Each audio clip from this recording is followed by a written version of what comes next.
Hey everyone, this is Tim from Your Six Studios. Today in this video, I'm going to show you how to uninstall multiple games at the same time on your PlayStation 5.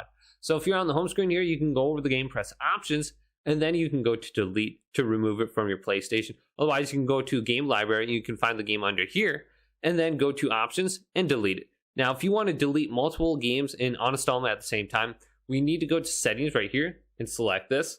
Then go on down to Storage. Then locate the hard drive that you're using, either your M.2 SSD or your console storage.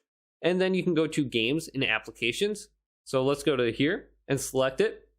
Now we can find the games we want to go ahead and uninstall. Then we can press X on the game. So let's go to Rec Room right here, press X on this and go to Select Items to Delete.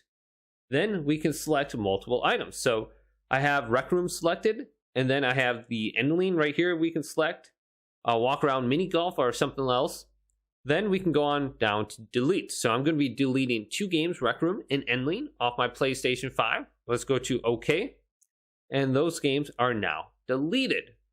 So hopefully this quick little video did indeed help you out. If it did, leave it a big thumbs up. And subscribe to my channel down below for more tech videos coming up next on Your Six Studios.